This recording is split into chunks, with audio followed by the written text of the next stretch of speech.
जय हिंद साथियों, daily current affairs की क्लास पर आप सभी का स्वागत है। 30 मार्च 2023 के इंपॉर्टेंट डेली करंट अफेयर्स आई देखते हैं। सबसे पहला प्रश्न, एनपीसीआई ने प्रीपेड भुगतान उपकरणों का उपयोग करके किए गए मर्चेंट यूपीआई लेन देन पर कितने प्रतिशत तक का इंटरचेंज चार्ज लगाया है।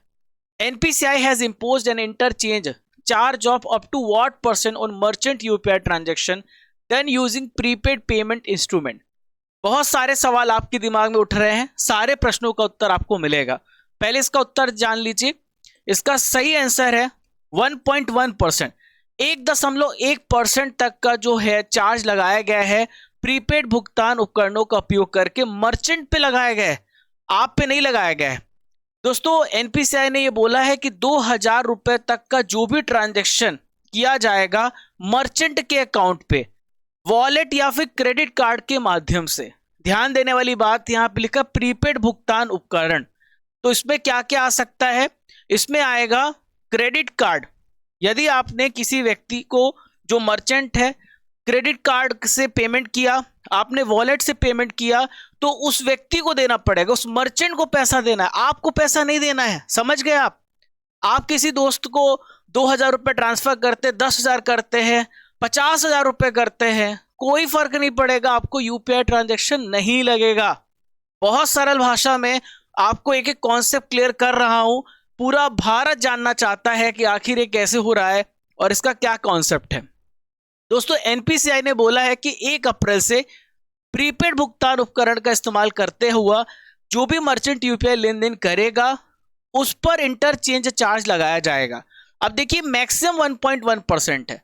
डिफरेंट मोड ऑफ ट्रांजैक्शन पे कम भी हो सकता है। ये मर्चेंट को देना होगा, हमें नहीं देना होगा। अगर हम मर्चेंट है तो हमें देना होगा, लेकिन आम जो कस्टमर है, जो आम व्यक्ति है, उसको नहीं देना है। ये कहां पे लागू होगा? जो ऑनलाइन व्यापारी हैं, बड़े व्यापारी हैं, छोटे व्यापारी हैं, तो 2000 रुपए से अधिक यूपीआई भुगतान पर लगाया जाएगा। क्लियर है दोस्तों? ये चार्ज तो पहले भी था, ये फॉर्मेट पहले भी था, थोड़ा ध्यान समझिएगा। अगर आप कभी अपना क्रेडिट कार्ड यूज करते हुए आपने देखा होगा कि आप किसी भी जाते हैं ट्रांजैक्शन करने, कुछ भी खरीदते हैं, आप पीओएस मशीन का इस्तेमाल करते हैं, ठीक है? तो ये पीओएस जो मशीन है, इस पर भी चार्ज लगता है। वो चार्ज आपको नहीं देना पड़ता, वो चार्ज उस व्यक्ति, उस मर्चेंट को देना पड़ता, उस बैंक को। उसने बैंक की सर्विस का यूज किया है इस पीओएस मशीन का इस्तेमाल करते हुए, तो मर्चेंट को देना पड़ता है। अब दोस्तों, यूपीआई में होता क्या था कि यूपीआई में ऐसा नहीं था, अब यूपीआई में इसे इंप्लीमेंट कर दिया गया है, मर्चेंट को देना पड़ेगा, हमें नहीं देना है। ठीक है? अगर आप बैंक खाते से किसी भी बैंक खाते में पैसे ट्रांसफर करते हैं, मर्चेंट भी ट्रांसफर करता, तो उसे भी नहीं देना पड़ेगा। लेकिन अगर क्रेडिट कार्ड से आपने उसको पेमेंट किया है, आपने उसको वॉलेट के माध्यम से पेमेंट किया है, आप देखिए फोन पे पे आप पैसा ऐड करते हैं, आप पेटीएम पे पैसा ऐड करते हैं, फिर पेमेंट करते हैं आप, तो चूंकि इंटरचेंज हुआ ना, आपने उस बैंक से पेटीएम वॉलेट पे पैसा ऐड किया, फोन पे पे पैसा ऐड किया, तो फिर आपने पेमेंट किया मर्चेंट को, तो मर्चेंट को पैसा लगेगा, चार्ज लगेगा, आपको नहीं लगेगा, क्योंकि इंटरचेंज हुआ ना आपके बैंक अकाउंट से। जैसे फॉर एग्जांपल आपका बैंक एसबीआई है, बहुत सारे हैं, पीएनबी है, किसी भी बैंक का आप यूज कर रहे हो और फिर वॉलेट पे पैसा ऐड करते हो, फिर वॉलेट से मर्चेंट को ट्रांसफर करते हो, तो मर्चेंट को लगेगा, आपको नहीं लगेगा। इंटरचेंज हुआ ना, उसने अपने बैंक को, आपने अपने बैंक से वॉलेट पे पैसा ऐड किया, तो वो चार्ज उसको लगेगा, आपको नहीं लगेगा। क्लियर है? बार बार समझा रहा हूं, ठीक है? तो जो पीपीआई फीस है, एक तरह का चार्ज है जो मर्चेंट के लेन देन पर वसूला जाएगा, वॉलेट, क्रेडिट कार्ड, इन सभी का इस्तेमाल करते हुए। मैं आपको बता चुका हूं चार्ज कैसे वसूला जाएगा। मर्चेंट ट्रांजैक्शन पे लगेगा, आम आदमी को नहीं लगेगा, आम खरीदारी पे नहीं लगेगा, आपको नहीं लगेगा। ठीक है? जिस तरह कार्ड से पेमेंट करने पर मर्चेंट के बीच चार्ज कटता है, इसी प्रकार से यूपीआई सिस्टम में भी ये चार्ज कटेगा। ठीक है? आपको समझ में आ गया? एनपीसीआई ने मैसेज भी किया है ट्विटर के माध्यम से कि ये पूरी तरीके से जो आप पैसे ट्रांसफर करते हो वो फ्री है। ठीक है? 8 बिलियन ट्रांजैक्शन होते हैं लगभग हर महीने, वो पूरी तरीके से फ्री है। बस क्रेडिट कार्ड से या वॉलेट से आप पेमेंट करोगे मर्चेंट को, तो मर्चेंट को पैसा देना पड़ता है, ठीक है, वो चार्ज देना पड़ता है। क्लियर है? चलिए आगे बढ़ूं। यहां पे बात एनपीसीआई की आई है, तो एनपीसीआई के बारे में मैं आपको बता देता हूं। एनपीसीआई का फुल फॉर्म है national payment corporation of India. NPCI का काम क्या होता है? एक प्रकार का नॉन प्रॉफिट कंपनी है। इसका उद्देश्य भारत में बैंकिंग प्रणाली को मजबूत करना, इलेक्ट्रॉनिक ट्रांजैक्शन को बढ़ाना, ऐसा इंफ्रास्ट्रक्चर डेवलप करना कि इलेक्ट्रॉनिक ट्रांजैक्शन बढ़ सके। दोस्तों आप सभी देख रहे हैं 30 मार्च 2023 के इंपॉर्टेंट डेली करंट अफेयर्स, और मैं हूं आप सभी का राजा गुप्ता, जो आपको डेली करंट अफेयर्स पढ़ा रहा हूं। केवल 25 से 30 मिनट आपका समय लेता हूं। करंट अफेयर्स तो आप पढ़ते हैं, साथ में आप जीएस भी पढ़ते हैं, लास्ट में ल्यूसेंट स्पेशल स्टैटिक जीके होता है, डेली करंट अफेयर्स का टेस्ट होता है, हिंदी और इंग्लिश में आपको क्लास मिलती है। ये करंट अफेयर्स की क्लास की विशेष बात है, जो कि भारत के सभी एग्जाम्स के लिए जरूरी है। दोस्तों आप सभी के लिए मोटिवेशन, जो अज्ञानी होता है, जिसको ज्ञान नहीं होता है, अज्ञानी के लिए किताबें और अंधे के लिए दर्पण एक समान उपयोगी है। अंधे क्या देखेगा? इसी प्रकार से जो अज्ञानी होता है उसको लगता है किताबें तो व्यर्थ है, किताबों से बड़ा मित्र आपका कोई नहीं हो सकता। दुनिया को तो देखना है, साथ में किताबों को भी पढ़ें, उससे आपको बहुत कुछ सीखने को मिलेगा।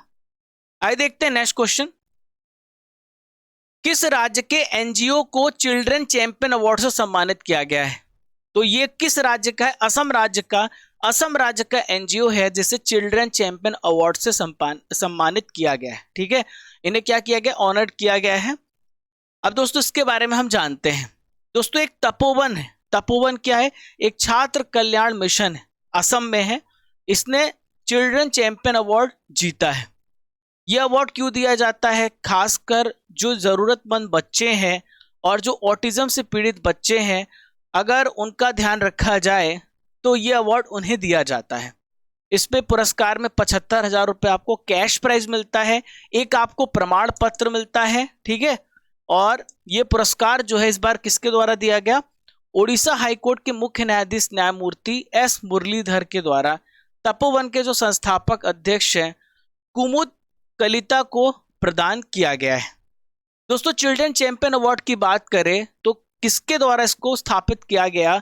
2022 में दिल्ली बाल अधिकार संरक्षण आयोग, Delhi commission for protection of child rights के द्वारा इसे स्थापित किया गया है। किसे सम्मानित किया जाता है? व्यक्ति और संगठन दोनों को सम्मानित किया जाता है, जो शिक्षा के क्षेत्र में, न्याय के क्षेत्र में, पोषण के क्षेत्र में, स्वास्थ्य के क्षेत्र में बच्चों के लिए काम करते हैं, उन्हें यह पुरस्कार दिया जाता है। क्लियर है? किसे एक्सिस सिक्योरिटीज के नए एमडी एंड सीईओ बनाया गया है? Who has been made the new MD and CEO of Axis Securities? तो एक्सिस सिक्योरिटीज के नए एमडी बने हैं प्रणव हरिदासन। क्या नाम है इनका? प्रणव हरिदासन एक्सिस सिक्योरिटीज के नए एमडी और सीईओ बने हैं। इमेज में आप देख पा रहे हैं, ये है प्रणव हरिदासन। दोस्तों अगले 3 साल के लिए एक्सिस सिक्योरिटीज का इन्हें एमडी बनाया गया है और मुख्य कार्यकारी अधिकारी नियुक्त किया गया है। दोस्तों अब बात आ रही यहां पे एक्सिस बैंक की, तो एक्सिस बैंक से रिलेटेड सारी इंपॉर्टेंट जानकारी मैं आपको दे रहा हूं। एक्सिस बैंक के प्रेजेंट में एमडी सीईओ कौन है? अमिताभ चौधरी। क्या नाम है? अमिताभ चौधरी। एक्सिस बैंक की स्थापना कब हुई है? यह पूछा जा सकता है। 1993 में इसकी स्थापना हुई। दोस्तों आपको यह बात याद रखना कि जब यह स्थापित हुआ था तब इसका नाम था यूटीआई। क्या नाम था इसका? यूटीआई। और यूटीआई से नाम बदलकर 2007 में इसे एक्सिस बैंक किया गया। इसका हेडक्वार्टर कहां पर है? मुंबई में है। और इसका जो कार्यालय है वो कहां पर है? अहमदाबाद में है। केंद्रीय कार्यालय इसका मुंबई में। नई दिल्ली में किस देश के दूतावास ने स्पेनिश हिंदी फुटबॉल शब्दकोश का लोकार्पण किया है? Which country embassy has launch the Spanish Hindi football dictionary? एक फुटबॉल डिक्शनरी को लॉन्च किया है। तो स्पेन, नाम से स्पष्ट है यह है स्पेन। तो नई दिल्ली में किस देश के? स्पेन देश के दूतावास ने स्पेनिश हिंदी फुटबॉल शब्दकोश का लोकार्पण किया है, ठीक है, ताकि भारत और स्पेन के रिलेशन और मजबूत हो। ये सब कल्चरल रिलेशन के सिग्नेचर होते हैं, साइन होते हैं, इंडिकेशन होते हैं।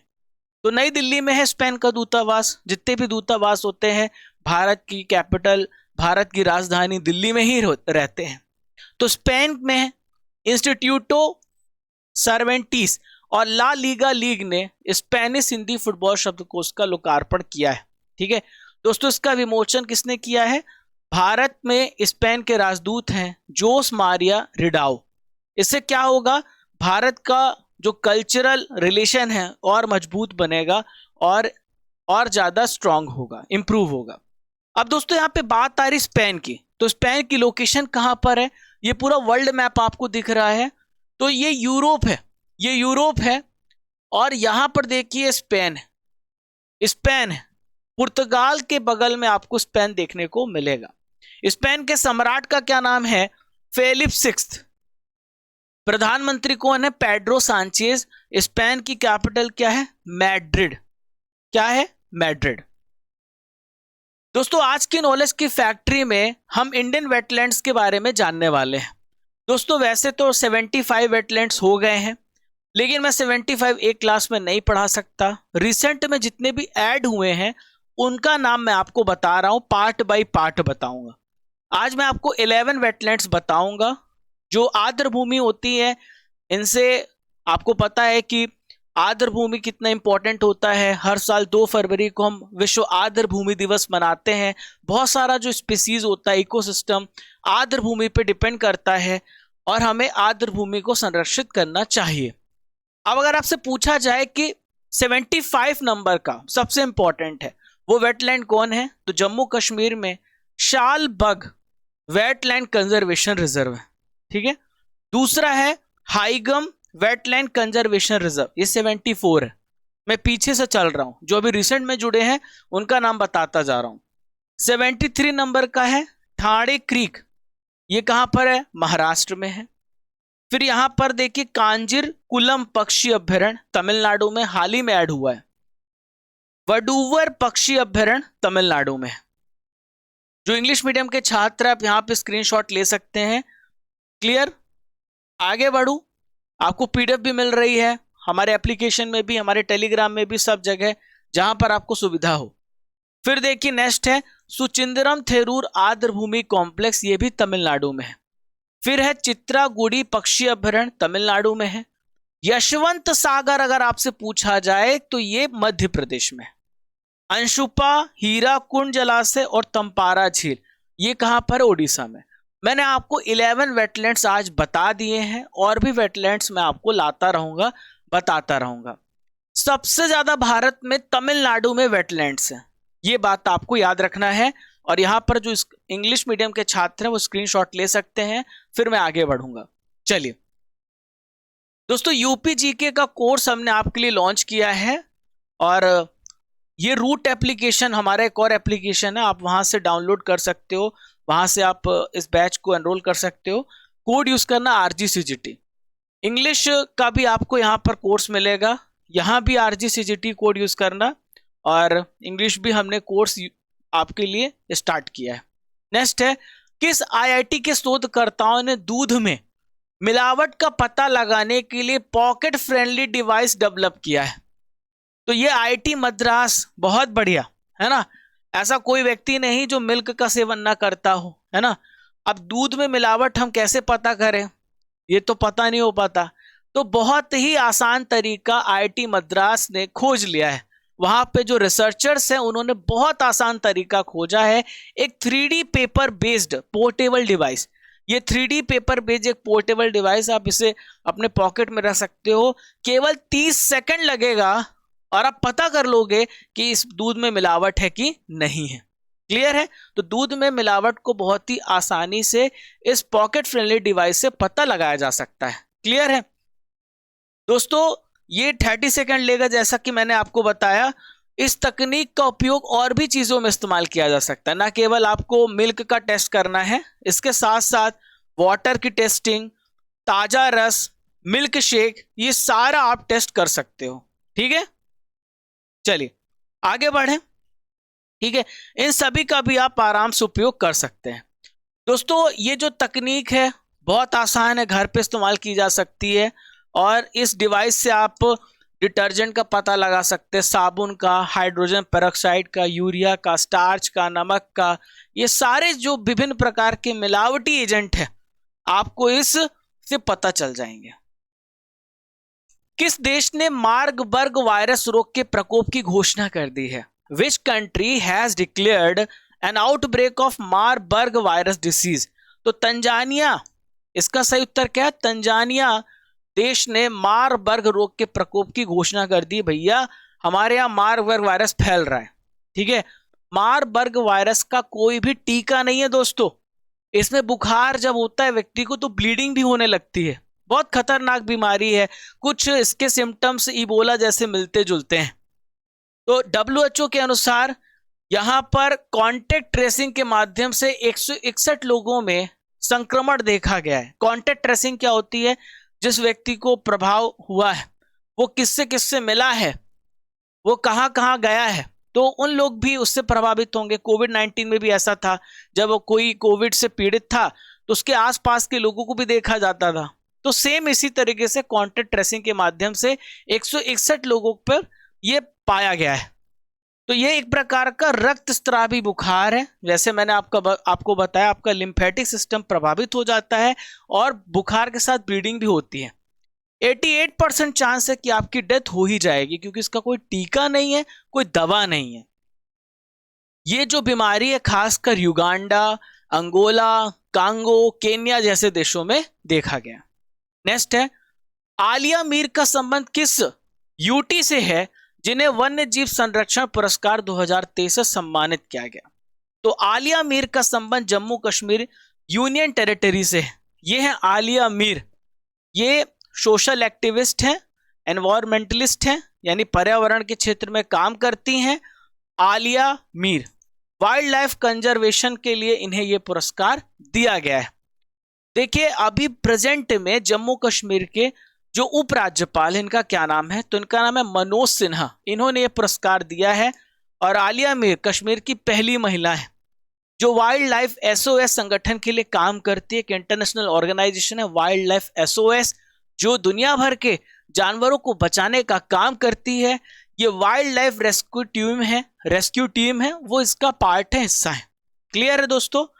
आलिया ने क्या किया था आपको बताता हूं। आलिया ने वन्य जीव बचाव हेल्पलाइन की मदद से 2021 में इसे शुरू किया था। अगर सांप है या कोई भी जंगली जानवर है, अगर उसको रेस्क्यू करना है तो आपको आलिया की मदद से उसका आप रेस्क्यू कर सकते हो, ठीक है। जम्मू कश्मीर वन्य जीव संरक्षण विभाग के साथ ही मिलकर के काम करती है। वाइल्ड लाइफ SOS जो है ये एक गैर लाभकारी संगठन है, नॉन प्रॉफिट ऑर्गेनाइजेशन है। संकटग्रस्त जो भी वन्य जीव होते हैं उनको बचाने का काम करता है। नेक्स्ट क्वेश्चन, मनमीत कोलन किस देश में पहली एशियाई सहायक पुलिस प्रमुख बनी है? मनमीत कोलन ये बनी है अमेरिका में। इसका राइट आंसर क्या है? अमेरिका। मनमीत कोलन जो है first Asian assistant police chief बनी है अमेरिका में।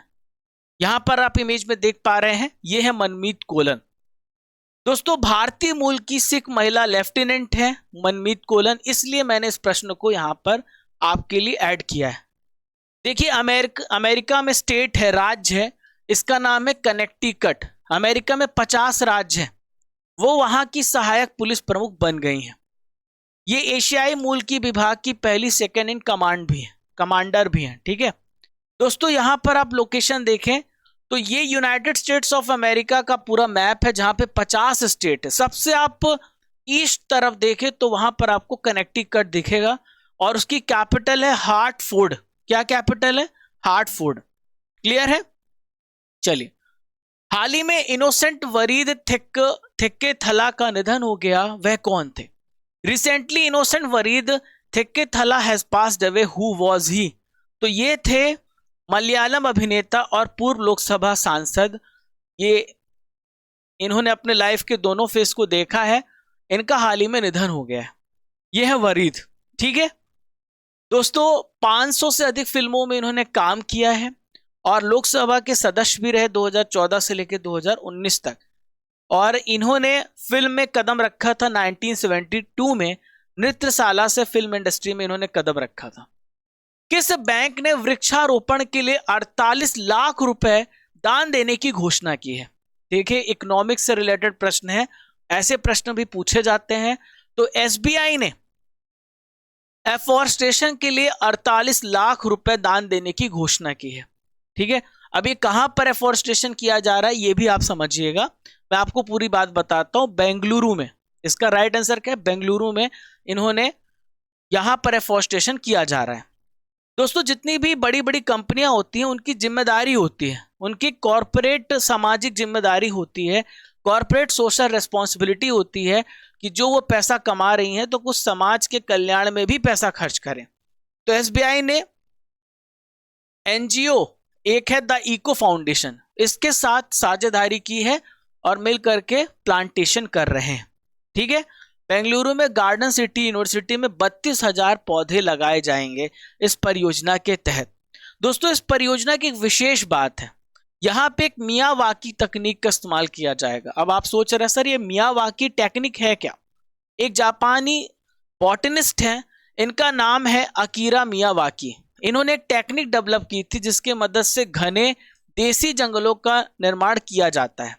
ये 10 गुना तेजी से बढ़ते हैं और सामान्य रूप से 30 गुना अधिक घने होते हैं, डेंस होते हैं। क्लियर है?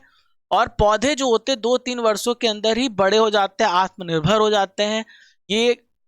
ये क्या करेंगे, जब इनकी मदद से, इस टेक्निक से तापमान को, टेम्परेचर को भी कम करेंगे और सॉइल की क्वालिटी को भी इंप्रूव करेंगे और स्थानीय वन्य जीवों का समर्थन करेंगे। दोस्तों, अब आपका RRR करंट अफेयर्स है। आज मैंने जनवरी 2023 के करंट अफेयर्स का रिवीजन आपको करा रहा हूं। 5 प्रश्न यहां पर हैं।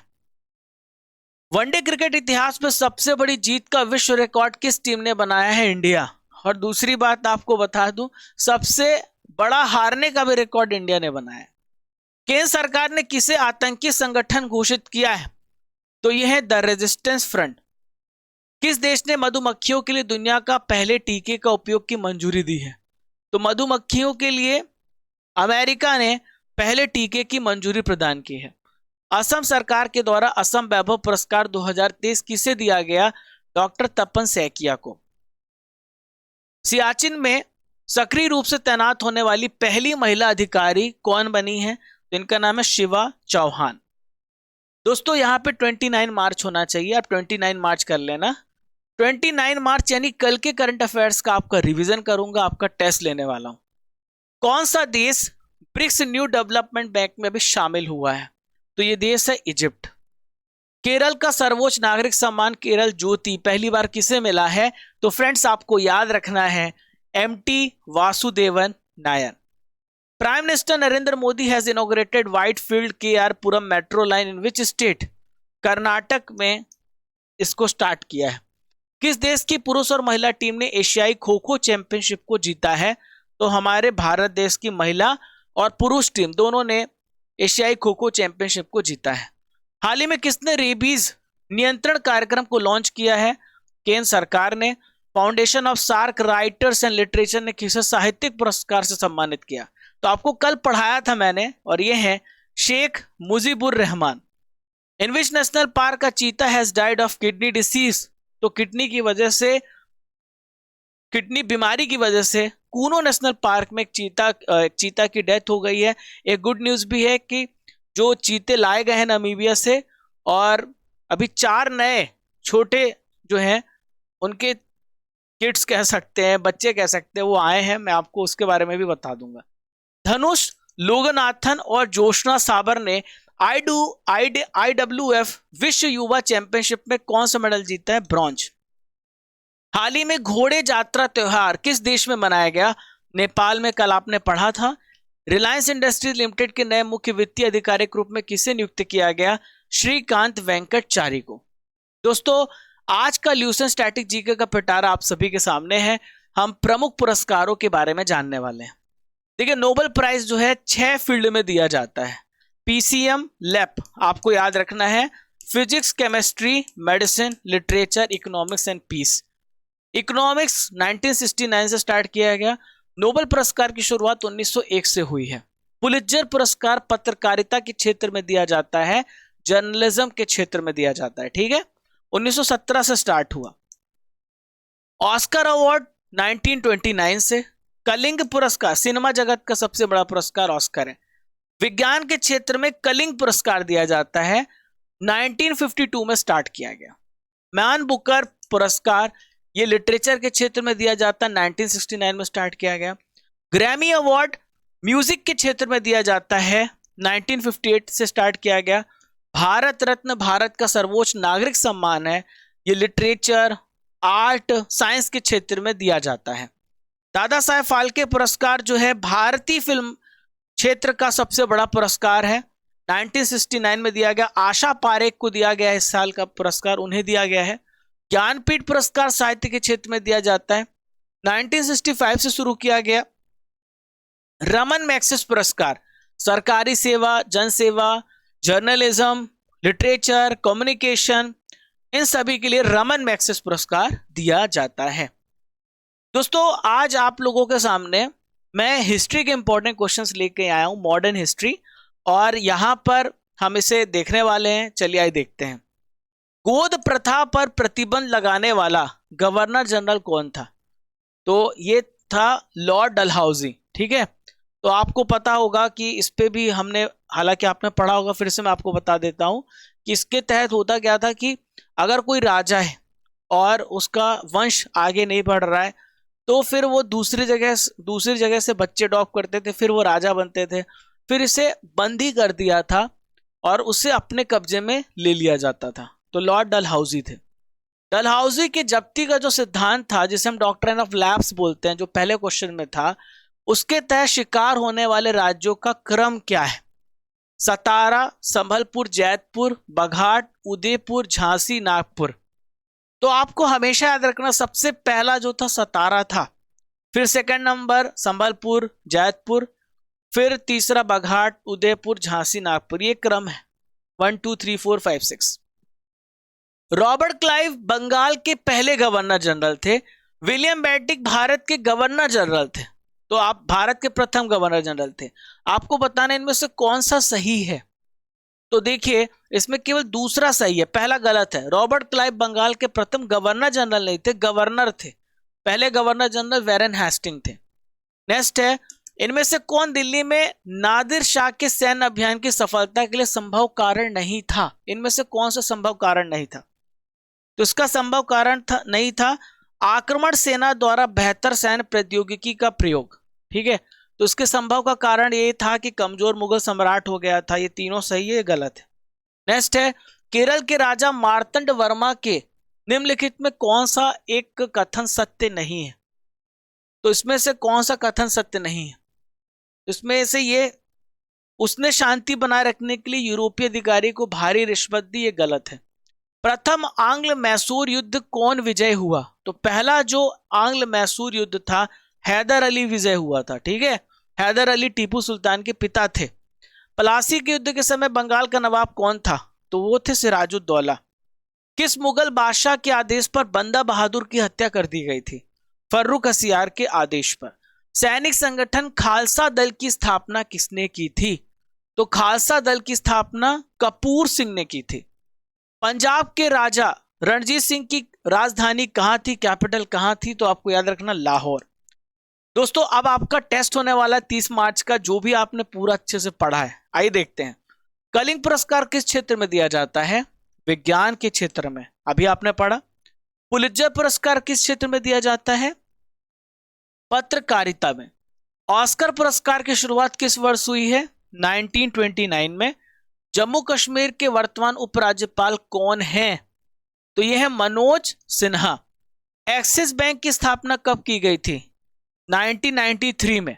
चिल्ड्रन चैंपियन अवार्ड में कितनी राशि सम्मानित की जाती है? यह की जाती 75,000 रुपए। अमिताभ चौधरी किस बैंक के सीएमडी हैं? तो आपको याद रखना है एक्सिस बैंक। यहां एक्सिस लिखा हुआ है, ये एक्सिस होगा। ठीक है, चलो। तंपारा झील रामसर साइट कहां पर है? तंपारा कहां पर है? ओडिशा में है। भारत में सबसे ज्यादा रामसर साइट किस राज्य में है? तो ये है तमिलनाडु में। इसे करेक्ट कर लीजिए, बिहार इसका राइट आंसर है ना। तमिलनाडु राइट आंसर है, बिहार वहां पे ट्रांसलेशन थोड़ा गलत हुआ। यशवंत सागर रामसर साइट किस राज्य में है? ये कहां पर है? एमपी में। दोस्तों पहचानो कौन सीरीज में कल की जो इमेज थी अंजू बॉबी जॉर्ज जी की थी, आप इनकी इमेज को देख सकते हैं और ऐश्वर्या भाटी ने इनके बारे में बताया है, आप स्क्रीनशॉट लेके पढ़ सकते हैं। रिया गुप्ता ने भी इनके बारे में लिखा है, आप पढ़ सकते हैं। पहचानो कौन सीरीज में आपको बताना ये इमेज किस व्यक्ति की, किस फेमस पर्सनालिटी की है, आपको कमेंट बॉक्स पे लिखना है। किस राज्य के एनजीओ को चिल्ड्रन चैंपियन अवार्ड से सम्मानित किया गया, इसका उत्तर आपको कमेंट बॉक्स पे देना है। काम की बात यह है कि कुछ दिन पहले वैकेंसी रिलीज हुई थी दिल्ली सब ordinate services selection board, DSSB बोलते हैं, और ये जो वैकेंसी है आप देख सकते हो 9 मार्च को आई है, 7 अप्रैल को लास्ट डेट है। तो आप इस वैकेंसी को देख लेना, जो एडवर्टाइजमेंट है पूरा कंप्लीट। दोस्तों आज हमारे पास रिजल्ट नहीं आया 29 मार्च का, हम आपको कल अपडेट कर देंगे। इस प्रकार का जो टेस्ट होता है हमारे क्रेजी जीके ट्रिक एप्लीकेशन पर होता है, और पीडीएफ भी आपको यहीं से डाउनलोड करनी है। पीडीएफ डाउनलोड करने के लिए आपको नीली पट्टी पे क्लिक करना होगा और इस प्रकार से पूरा ये खुलेगा, जहां पे वीडियो पीडीएफ कुछ सब कुछ फ्री है। टेलीग्राम में भी आप जाएं, वहां पर भी रेगुलर पीडीएफ प्रदान किया जाता है, और आप हमें फॉलो कर सकते हो Instagram, Facebook, YouTube. Like and share subscribe जरूर करिएगा, और आपको लगता है कि हम आपके साथ अच्छी मेहनत कर रहे हैं तो ज़रूर शेयर कीजिए अपने सारे दोस्तों को, और सब्सक्राइब करना मत भूलिएगा। थैंक यू फ्रेंड्स, जय हिंद, जय भारत। जब तक तोड़ेंगे नहीं तब तक छोड़ेंगे नहीं। खुश रहिए, मुस्कुराते रहिए। मिलते हैं कल सुबह 6 बजे।